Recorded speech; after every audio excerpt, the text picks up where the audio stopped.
Great, Gables, let's keep that energy going for every comedian you've heard tonight. Let's give them a hand.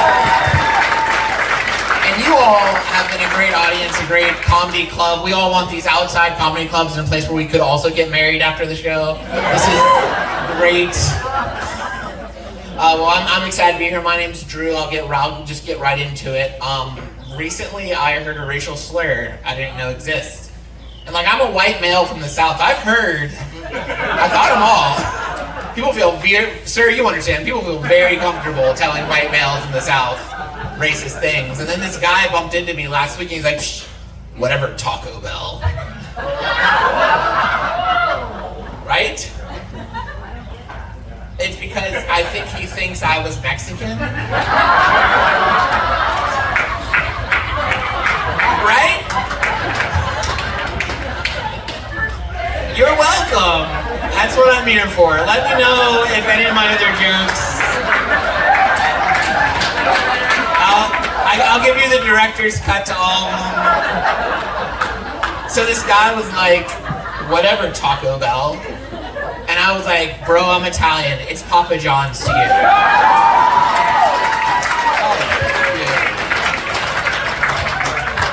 Guys, that was a big reaction to my first joke. I don't know if all of them are going to be. I'm up here for a while. I don't think they're all going to be applause-worthy, but I'll do my best. I will try. I do like Mexican food, though. I could kind of understand the confusion. Back home in Nashville, one of my favorite Mexican restaurants, if you're ever there, I thought there was a dog at your feet, and I was like, no, you've just drank too much water. Definitely more than water. Anyway, so back home in Nashville, one of my favorite restaurants is this place called El Stuffed Pepper Mexican Restaurant. Not very authentic, thank you. Yeah, not very authentic sounding. But I was going to try to be very culturally sensitive to the waitstaff, so I saw the waiter and I was like, excuse me, sir, how do I say your name? Is it L.A.? Is it Early? He's like, it's Earl. Then he gave me my tacos. And at El Stuffed Pepper, if you're ever there, they have their own homemade hot sauce. They brand it and everything, but it's the worst sounding name ever. It's just called Hotter Than Hot Sauce. And I was like, come on, El Stuffed Pepper, we can do better.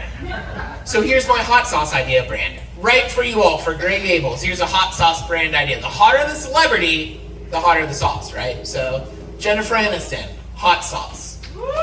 Yes. Jessica Alba, hotter than hot sauce.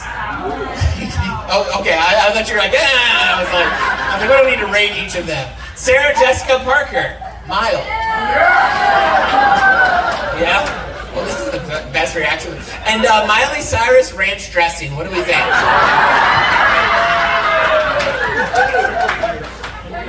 Thank you. I am so glad you guys are laughing at my jokes.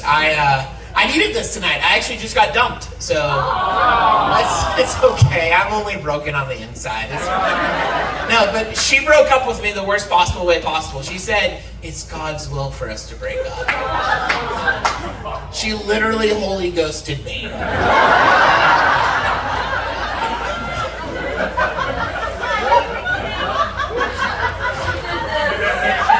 I'll give you guys a moment on that one. I like that joke because when I say it, all the women in the room were like, we get why she broke up with me. Here's another thing about that joke. I confused half of you when I said I broke up with my girlfriend. I know how I sound. I'm single and straight, and with a voice this high, one of those is very misleading. Ladies, sometimes I hit on women after the show, I'll be honest, I'll own it. Sometimes I hit, but they're so confused. They're like, is he gonna ask me on a date or does he want to go shoe shopping? She didn't even notice. Thank you for not judging man's sexuality based on their voice and their everything. Thank you. I used to, years ago, Facebook quizzes were a thing. That's how, we wasted time from work. So I took one time that I really loved. It was, which stand-up comedian are you? And I was like, perfect. I hope I get one of my favorites. I hope I get, Jim Gaffigan or John Mulaney or Jerry Seinfeld. I got Ellen DeGeneres.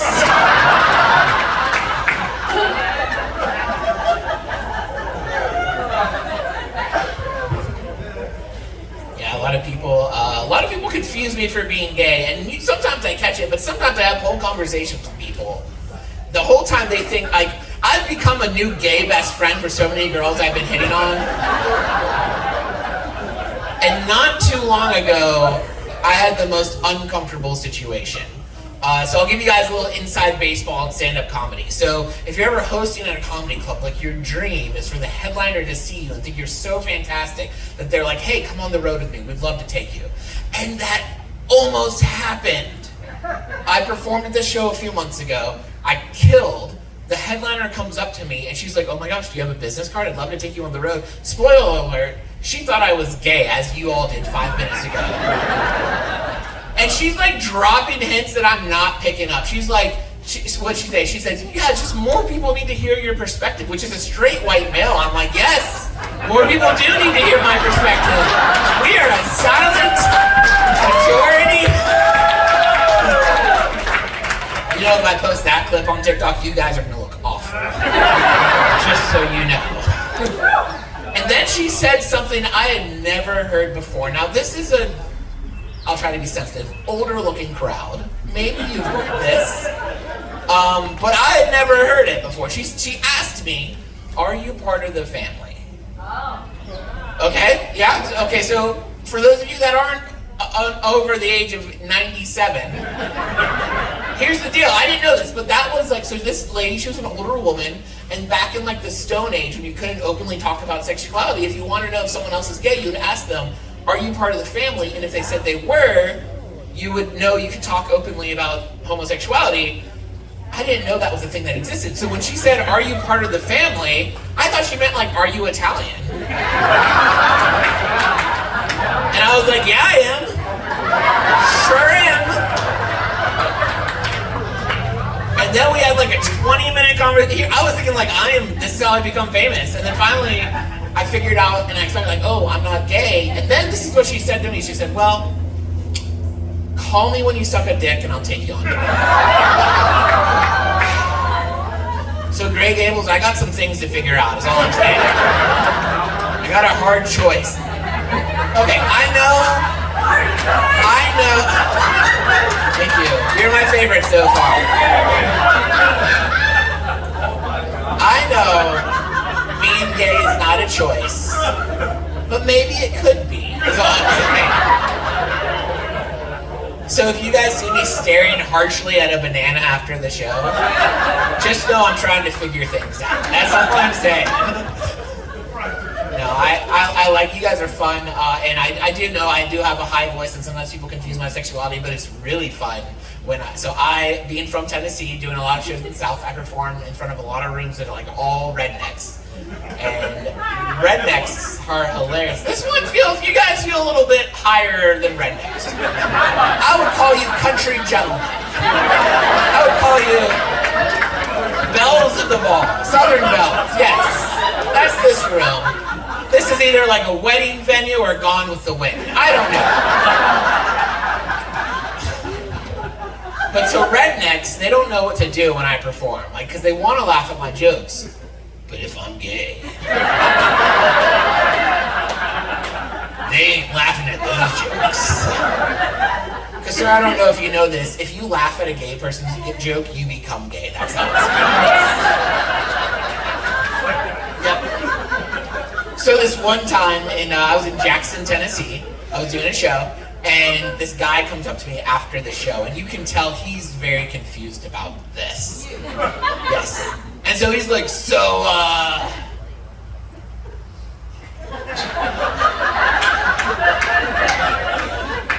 like, are you? And I wanted to make him more uncomfortable. Like, am I what? And he's like, are you gay? And I should have been like, no, sir, you should have heard my whole routine. Instead, I wanted him to be uncomfortable, so I said, only if you are.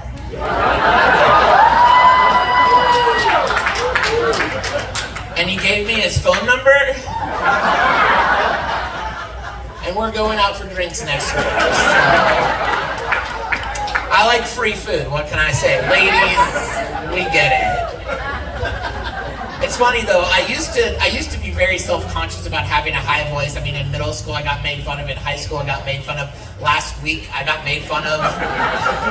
And so it used to be something that I was very self-conscious about. What I've learned about, like, any one of us is all the things, even the things we're most self-conscious about, like, those can be the best parts of you. And part of being an adult is growing up and, like, growing into who you are and being okay with the good, the bad, and the ugly, and the things you're not cool with. And I'm not lying when I say one time my high voice and people's questioning of me saved my life at a comedy show.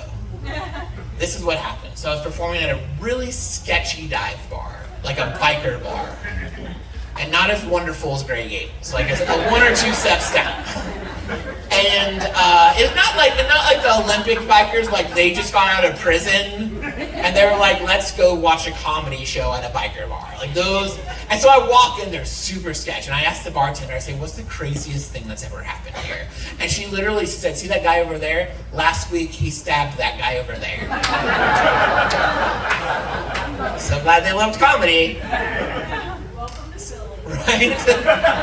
So I'm performing, and throughout the night, I'm hitting on the bartender, she's hitting back, and at one point she leans in, and she says the following statement.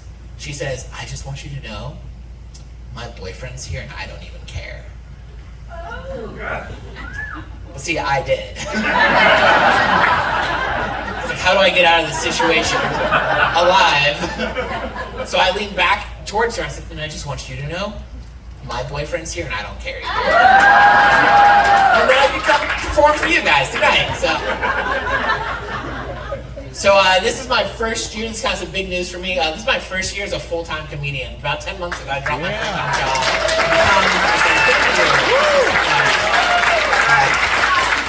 Usually at this point in the show, either I get an applause or someone in the front goes like, is it too late to go back? Like, my job before I was a comedian for 15 years, I was a youth and young adults pastor. I was a youth pastor. Yeah, that always makes it real weird. Sorry. I always want to like, I get it. Like, you don't, thank you. I don't know if that was like, he got out, or like, good job. No, thank you. I won't tell your pastors how much you guys have drank this week. We're all in a group chat, but don't worry about it. No, here's the thing, I get it for the majority of people, and it's a little uncomfortable to say I used to be a youth pastor. You don't hear about youth pastors quitting. You hear about them getting promoted to be pastors, or you hear about them getting in trouble. So let me go ahead and answer the 2 questions I know all of you are wondering. This table, the Christians, yes, I still believe in God. Everybody else, no, I didn't do that. So we can still be friends.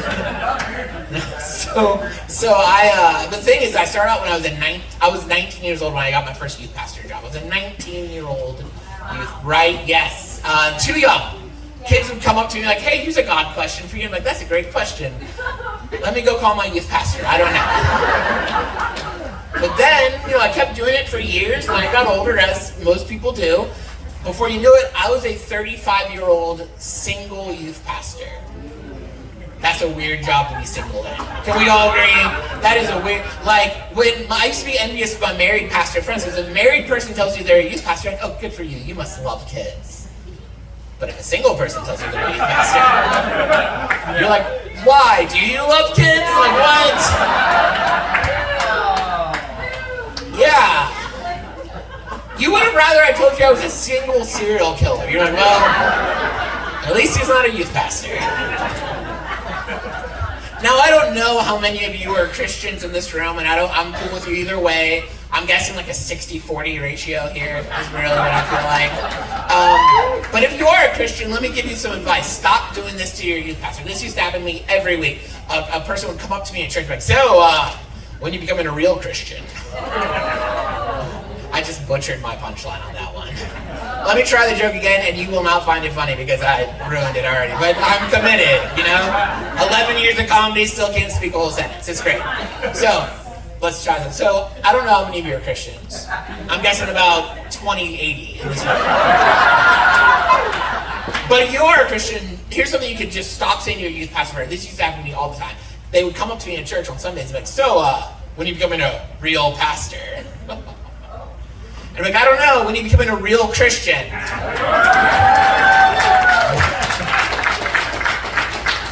It's 2 applause breaks. That one feels a little bit faker than the first one. I remember my very first joke, it was all downhill from there. You're here with me in the front row, though. And you're like pointing at them. It's like we're doing the comedy show together. I love it. Some people get uncomfortable with my youth pastor jokes because, if we're honest, there's some youth pastors that make us uncomfortable. I've learned over the years that everyone has that least favorite youth pastor thing. And I went to college with all those people, so I know I've met your least favorite youth pastor. I get it. And I wanted to kind of bridge the gap. I want to tell you my least favorite youth pastor thing. I saw this all the time. It always happened at church camp. I saw it when I was a kid, but then I grew up and I started working at church camp, so I saw it as an adult. And it was always this youth pastor who would go out, he'd give the sermon, and to get the kids like connected with him at first, or like feel like they could listen to him, he would always show a picture of their family and introduce his family. It'd always be him, his wife, his 3 kids, 2 of which were adopted to let you know he was holier than you, right? Yeah. And then he'd always point to his wife and say the following statement. He'd be like, "And this is my smoking hot wife." During the sermon. Like, what am I supposed to do with that? Like, I can't go up to you after the sermon like, "Hey, great message. And you're right, your wife is smoking hot." I would totally do her in the confined area. She's what I'm saying. Nope. I'm a Christian, but I've learned I'm a bit of a controversial Christian in the Christian circles. I'm a bit more open-minded, liberal, progressive, correct, whichever word you want to use. That joke's just for me and that guy. I like that. Sometimes I say jokes and I want all of you to laugh, and then sometimes it's just me and the guy that grunted when I said Jessica Alba. You're my target audience, through and through. So I wanted to tell you guys my most controversial Christian opinion, just to really divide the room right now. Because we're all friends for the next 10 seconds. I believe with all my heart and everything that I am, that Chick-fil-A is just okay. The Christians were not cool with it. I'm getting a few applause. Have you noticed how much Christians brag about going to Chick-fil-A? No, never. Literally, people are like, "I went to Chick-fil-A 4 times last week." As if I was like, "Man, you must have wrote the Bible. You were so holy." But you know what I do? You know what I've learned is it doesn't work the other way around. I can be like, "Yeah, well, I went to McDonald's 4 times last week." They're like, "We can tell, and you should stop." Look, I don't hate Chick-fil-A. In fact, if I'm being honest, I stopped at one on the road because it doesn't look like too picky on the food. So I ate one earlier today, and I'll agree with whoever said it, they have really good chicken. And it is, yeah, it's good. It's okay. God's here. He hears. You're getting extra points already. You're the Chick-fil-A crusader. We get it. So here's the thing. My beef with Chick-fil-A, if you will, is that nah, he didn't even get that one. He's like, no buns, no chicken buns. My problem with Chick-fil-A is that all they do is like really good chicken, and they make so much money off of it. And that's just like one thing. Like, man, you don't know this about me, but I make really good mac and cheese. Right? It's so good. My secret, in case you're wondering, is I take those Easy Mac cups and I add bacon bits to it. Woo, game changer. But you all, like, I know my value. I'm not gonna go open up a mac and cheese restaurant and calling it Living Velveeta Loca. And then tell you I'm serving the Lord's noodles? No. You know what restaurant I can get behind, the one that has my heart through and through? Little Caesar's Pizza. Yeah, there we go. I got him back. I got the Christians back on that one. I love Little Caesar's Pizza. My favorite thing about them is their motto. Hot and ready. Good's not even part of it. They ain't bragging. They're not trying to impress you. You can't complain at a Little Caesar's. It's not allowed. You would go up there and be like, yeah, this is just a cardboard box with pizza sauce on it. I mean, I was kind of hoping my $5 would give me something. They'd be like, and? It is warm and in your hands. We've done our job. Little Caesar's Hot and Ready is actually their second slogan. The first one for that, pizza. Just what they sell twice. The marketing people were like, do you think we should add more descriptive? And Little Caesar were like, no, we got it. We know what we're about.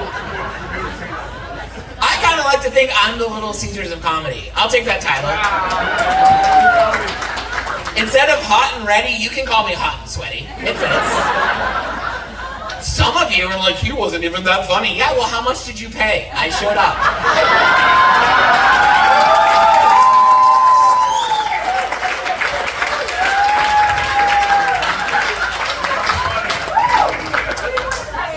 The comedian in me is like, I got an applause break.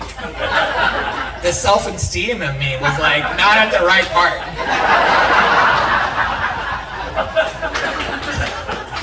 Instead of hot and ready, you can call, how about like on time and friendly? There we go. I love it. Thank you. My favorite thing about Little Caesars, I think we can all maybe come to terms on this one. Their crazy bread is the absolute best. Like it's garlic and parmesan topping. The whole rest of the night, back row, is all Little Caesars jokes. Did you know there's a secret menu item on Little Caesars where you can get that garlic and parmesan topping on any pizza you want? I'm not making this up. The thing is, it's called a heart attack. Which means to order it, you actually have to. So like last week I went in and I went to the cashier lady and I was like, yes, I'd like a pepperoni pizza with a heart attack, please. And she just looked at me. She's like, you'll get there. My favorite thing, I know you're looking at this like, what? He's got a lot of jokes on food? That's a shock. But I like food, I like fast food. One of my favorite things, like little goofy things about fast food is all the logos and the branding and the lore and the little mascots they have, right? So like Chick-fil-A has the cow because they don't eat beef there, so you feel safe. Little Caesar has the guy in a toga because they all do drugs and it makes sense. But my favorite one, and I don't know if we have them here in North Carolina, but have you ever heard of Corky's Barbecue? Yeah, okay, cool. We got two people will like the joke. The rest of you, hold on, I'll get you back in the next one. I love Corky's Barbecue. And if you've never heard of them, their mascot is a pig dressed up as a chef. As if he's Corky and he's inviting you to his barbecue.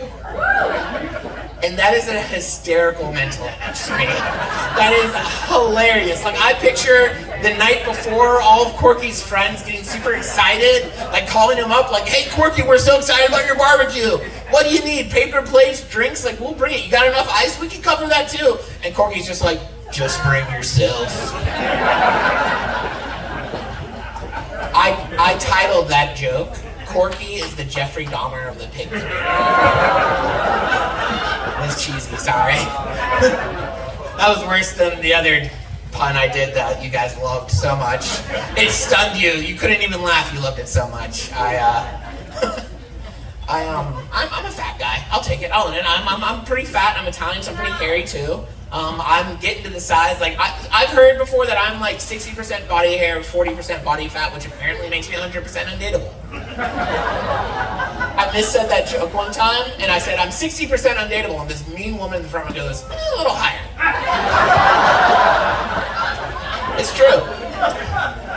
And the worst part about my size right now is like I'm getting fatter and other people are noticing it and like letting me know.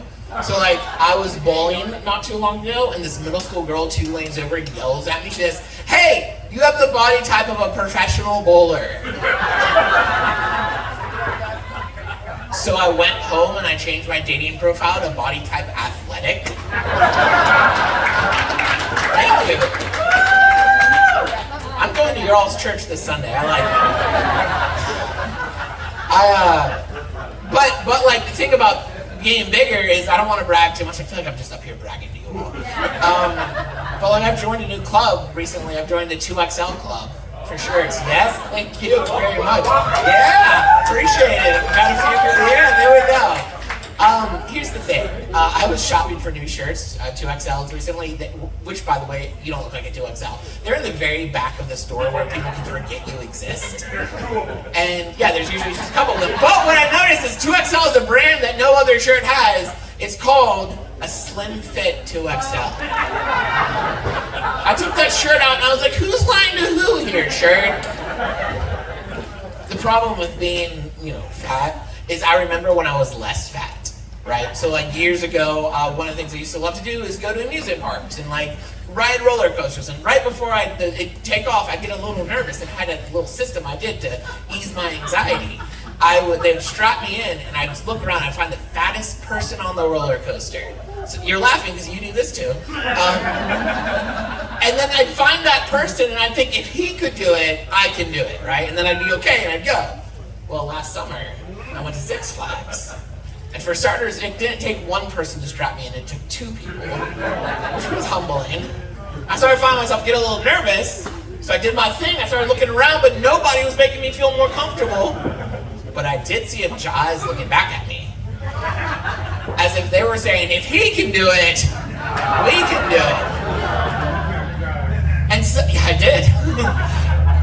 And the worst part is the mean people who let you know you're fat, but in a mean way. And let me tell you about this lady I almost punched at Subway.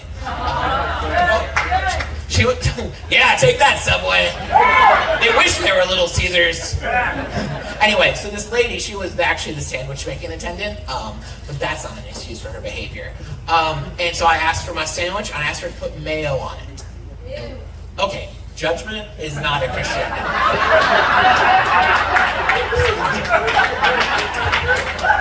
Anyway, before I was sandwich shamed, I was just minding my own business, ordering a normal sandwich that I'm sure 80% of the rest of America orders. And then so I said, with mayo, please. And without even asking, this terrible woman grabbed the light mayo. Thank you, larger people in the room that resonate with that pain. And I gave her a look that says, do I look like a light mayo kind of guy? She's like, you look like a professional bowler. I thought maybe...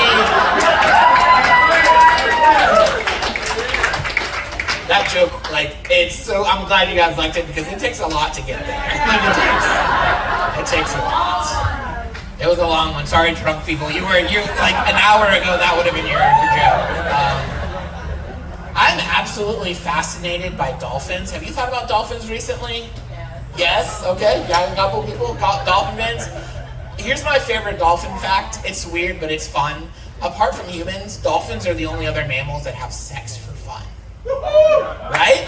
Cool. Yeah, let's give it up for dolphins living their best life. So I learned that fact recently, and then I couldn't help but wonder, how do we know this is science? Who figured this out? In my head, I picture two scientists, let's call them Bill and Steve, and they're just at work one day. Bill gets there first, Steve shows up, he sees Bill just staring at the aquarium,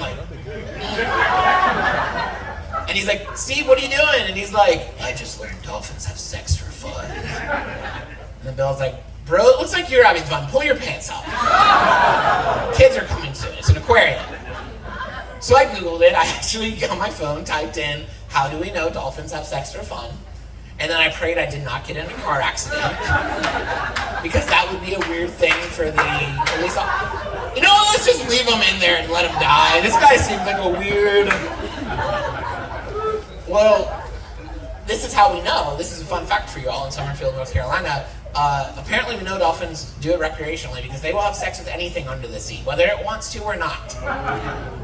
That's terrifying. When I was a kid, I was like, it would be fun to ride a dolphin.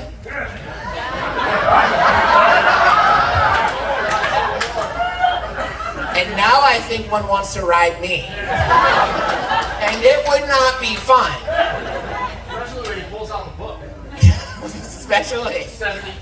So, I feel like you guys are done with the dolphin jokes, and I wish I could say that was the end of my dolphin jokes. But here's what happens. I have become a comedian now that when I do jokes like that, people send me weird dolphin facts. Lady comedians, they have the problem of weird guy fans sending them inappropriate pictures. I just get dolphin facts in YouTube videos of National Geographic. It's fine. And this is the weird fact someone sent me recently. And, it's just crude.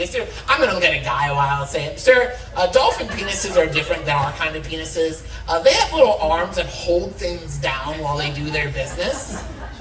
Which is a disturbing fact. You're right to have that kind of reaction to it. Like, that is gross. And I'm offended by that fact. You know how many times I've defended God to other people? Like, God's just misogynistic and sexist. And I'm like, no, he's not. My God loves everyone equally. I mean, he did invent an animal that has an arm on its penis that holds things down when they fuck it. But he cares about both genders the same. That's my dirtiest joke. It's really funny. A few months, I've been working with more headliners lately. I've been featuring for them. And one time I was performing for this headliner who's way raunchier than me. And you're supposed to set them up for your headlining act. And after our first show together, he's like, Drew, they're just not ready for me after you. Like, you need to muck up your set. You need some more dirty jokes. And I was like, well, what do you mean? He's like, I don't know, like throw in some sex jokes or something. I was like, do you mean human sex jokes? Which is a really weird thing to say to someone. Ladies, if you want to kill a conversation with a dude in 5 seconds or less, next time some creepy guy's like, hey, do you want to have sex? Be like, do you mean human sex? They will get out of there quick. You're welcome. Food tips and life hacks. That's what I'm here for. Occasionally jokes. Let's talk about a different pufferfish. Pufferfish, there's a type of pufferfish in Florida that when it stings you, it makes you high, like on drugs. Yeah. It's past your bedtime, Grandma. Someone cut her off. Just kidding. Here's a fun fact about that, though. In Florida, there was a group of women that got caught by the police because they would just go down to intentionally get stung by those pufferfish. And when I read that fact, I learned about another interesting animal that likes to get stung on purpose for fun: dolphins. So, if you're keeping track of the fun facts with Drew, dolphins fuck for fun. Dolphins get stung to get high for fun. They're basically the frat boys of the sea, is what I'm saying. Now, I did recently learn something else, and I apologize if I offended anyone by saying frat boy. I recently learned that's a derogatory term. I'm not making this up. Right? Yeah, so here's what happened. I went to a bar back in Nashville with some buddies, and I recognized a few people from afar and said, ugh, look at those frat boys over there. Judgment, it came out of me. And then my friends were like, Drew, it's 2023. We call them fraternity brothers. Because frat boy assumes that they party and are chauvinistic and really rude. I was like, yeah, those same guys called me Drew Gables in high school. I think I'm going to keep calling them frat boys, is what I'm saying. You guys are a nice, fun bunch. I feel like I can open up to you about something about me. This is the most interesting and unique thing about me. I was born without a sense of smell. It's true. It's okay. I've been like this my whole life. It's weird though, because during COVID a few years ago, they would say the first sign that you have COVID is you lose your sense of smell. I was like, oh no, what's the second sign? They're like, no taste. I was like, look at how I dress. I need something else.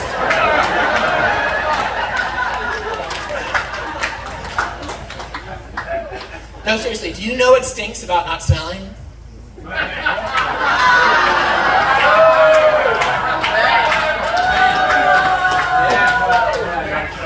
God, I'm Jessica Alba's biggest fan and appreciated it.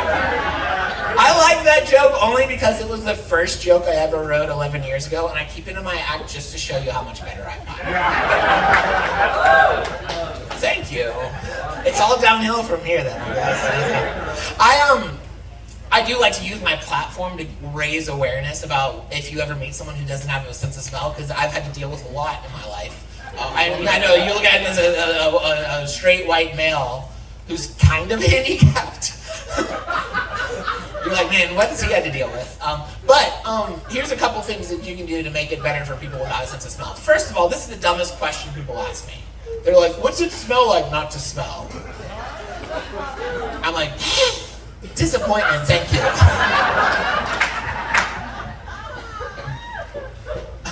Another thing people will say is, they'll be like, well, at least you didn't lose a sense that matters.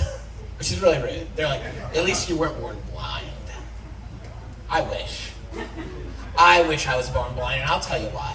Blind people are the divas of the handicap community. They get everything. Don't pull back on me, Grey Gables. You were here with the Dolphins and the Little Caesars. You're gonna be here with the blind hate. And I'll tell you, they get Braille, their own language. They get canes and glasses that they can wear wherever. They get seeing eye dogs. Where's my smelly nose dog? I'm saying.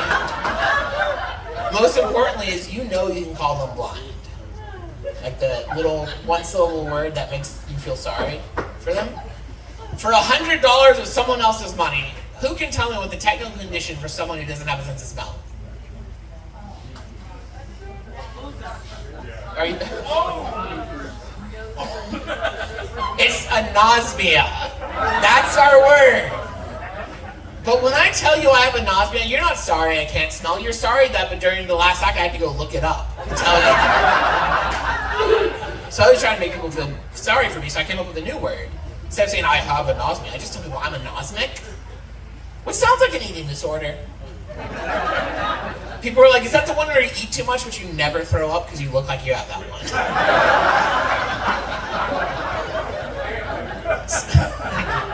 Several years ago, I actually got an email from the National Anosmia Awareness Committee. They saw my jokes on YouTube at Drew Davis Comedy. And they were like, we saw your anosmia bit and we would love to show it at our anosmia awareness convention that we hold every year. Right? Thank you. Don't clap yet. Because I was like, I'll do you one better. I'll show up and do the jokes live. And they said, we just want the video.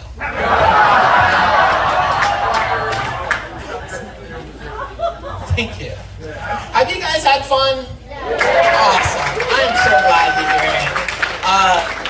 We're not done yet. We're landing the plane, but before I kill you with all the hilarity that I could possibly muster in this hour of night, I do want to tell you guys, I'll be a lot of us comedians. We got some stuff back there, merch, if you will, help us pay the bills a little bit, and I have some stuff. I just wanted to show you guys. One is my set list for tonight, so you can buy that if you want. But that's like the worst thing. I have stickers that they're donation based. So if you just want a sticker, you don't have to pay for it. But if you want to give me money for a sticker, it will help me, pay for food. And so no guilt needed, But I am really good at guilting people for good causes. I used to be a pastor, so. But I love this sticker because one, it has my social media information, so you can follow me and make me look more impressive to other people that book me. Also, it just says 100% awesome on it. So one of the big things I do about my comedy is I like to make fun of things I've been insecure about myself in my own life. I had that joke where I talked about how I was like 60% body fat, 40% body hair, which makes me 100% undateable. But as I said earlier, part of growing up and becoming an adult is becoming okay with every part of you. I believe we're all intentionally made. I believe we're all have value. I believe that every part of you is awesome. So I believe that each one of us is 100% awesome. And sometimes we never remind ourselves about that. So that's one, a sticker, if you, thank you, yeah, all right. I only brought one with, cool, there we go, that was nice. So, okay, that's fun, that's cool. Another thing, in 2019, I recorded a first album back when CDs were a thing. So if you have a CD player, my first album, Revolutionizing Failure, would love for you to get that. I also just recorded a second album 2 weeks ago, $11 Jokes, and it's coming out in November. So that's something you should look out for when you follow me on social media at Drew Davis Comedy. But these are $5. They're great for listening to or to even out a table if you have younger people. They're great to show friends and try to get them to figure out what it is. And then the last thing I have for $20, I have a shirt. I'm very proud of it. It makes you look like a Little Caesars employee, except it says hot and sweaty. So I have, this one was a prototype and I messed up because I forgot to take the orange background off. The real ones don't have this, but it looks like a sweat stain. So I'm kind of keeping it. But anyway, if anyone wants a shirt, I got them back there. But before I go, I want to tell you guys about the worst date I ever went on. Can I do that? No matter how bad of a date you've been on, this one was worse. This was about 9 years ago. I was living in Nashville, and I took a girl I was crushing on huge. I took her out to go to Zany's Comedy Club to see her favorite comedian, Adam Devine. Do I have any Adam Devine fans? Woo! Yeah, all right, cool. Pitch Perfect, Workaholics. He's in a lot of good stuff. So we go. Yeah, it's okay if you haven't heard of it. It's not like essential to the joke. It's just that we're building the world. So we go see this comedian. We get a picture with him. At some point, he whispers something to my date. We're walking back to my car, and she stops mid-walk, and she says, Adam Devine just invited me back to his hotel, so I'm gonna go. And that's how my date ended. And the worst part about that was I had to go back to work the next day, and all my friends were like, how'd your big date go? Well, pretty good for her. And we can all agree objectively, what an awesome night, right? She got to go see her favorite comedian, and then she got to go home back to the hotel with her favorite comedian, and the worst part is neither of those comedians were me. And it hurt, because Adam Devine was a hero of mine, and I love heroes. My favorite superhero is the Flash, and my favorite thing about the Flash is his arch nemesis, this guy named the Reverse Flash, right? So the Reverse Flash used to be such a big fan of the Flash, idolized him, big hero. But then the Flash stole his moment of glory. The Reverse Flash at that point dedicated his entire life to wanting to kill the Flash. I used to think that's such a dumb storyline. Until I met Adam Devine. Now I think I'm kind of Team Reverse Flash. And I know what you're thinking. You're like, bro, that was 9 years ago. You need to get over this. You're right, but little things keep happening. So 5 years ago, when I was a youth pastor, my kids in a Sunday school class, they were like, hey, have you heard about this new TV show called The Righteous Gemstones? It makes from the church. We think you'd absolutely love it. Cool. And then one of them was like, oh yeah, there's a youth pastor character you would absolutely love. I was like, oh, who plays him? He was like, Adam Devine. And then this little child of God had the audacity to be like, yeah, I think you'd be a cooler youth pastor than you. So I did the most Christian thing I know what to do. I kicked him out of church. But see, now I'm a professional comedian, and I hang out with comedians, and comedians are trying to make me feel better about this whole instance that happened 9 years ago. One of my friends recently told me, he said, Drew, you're looking at this all wrong. You're the comedian now. You perform at comedy clubs. It's your turn to go perform and go back to your hotel with someone else's girlfriend. Yeah, I just made someone lose their lunch over there by saying that. I was like, okay, well, let me get a more achievable goal. I think I need to get a more achievable goal. So here, ma'am, here's my most achievable goal that I have right now. I want to be the kind of comedian that can afford a hotel room. Thank you all so much. I've been Drew Gables. You've been fantastic. Let's bring up our amazing host. Let's hear it for him. Give it up one more time for Drew Gables. All right. Everybody have a good time tonight? Yeah. Listen, like you said, we've got a bunch of stuff back there. If you want to help support comedians, we've got sticker shirts. He's got those. I've got some of these shirts say "Live Loud."